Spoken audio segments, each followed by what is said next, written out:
जालन्यात काम न करणाऱ्या ग्रामसेवकाला लोकांनी चक्क कार्यालयामध्ये कोंडल्याचं बघायला मिळत आहे। जालन्याच्या बदनापूर तालुक्यातील दुधनवाडी गावातली ही घटना आहे। ग्रामपंचायत कार्यालयाला कुलूप लावून ग्रामसेवकाला कार्यालयामध्ये कोंडलं गेलेलं आहे। त्या दरम्यानची ही दृश्य आपण बघू शकता।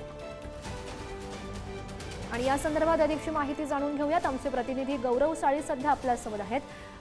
गौरव, आपण बघू शकतोय जालन्यामधली ही खरं महत्त्वाची घटना। काम न करणाऱ्या ग्रामसेवकाला चक्क आता या लोकांनी मिळून कार्यालयात कोंडल्याचं बघायला मिळत आहे। अगदी खरे गौरी, आपण पाहिलं तर ही घटना जी जालन्याच्या बदनापूर तालुक्यातील दुधनवाडी या ठिकाणी घडलेली आहे। या ठिकाणी ग्रामसेवक जो तो गावातील काम करत नाही, त्यामुळे संतप्त ग्रामस्थांनी आज चक्क ग्रामसेवक ग्रामपंचायत कार्यालयामध्ये कोंडल्याचं पाहायला मिळालं। आपण जर या ठिकाणी पाहायला गेलं तर हा जो प्रकार आहे हा उघडकीस आलेला आहे। आणि या ठिकाणी ग्रामपंचायत कार्यालयात कुलूप ठोकून ग्रामसेवक आणि त्या ठिकाणी जे ग्रामपंचायत कर्मचारी आहेत यांना चक्क कार्यालयातच कोंडल्याचं आपल्याला या ठिकाणी पाहायला मिळत आहे।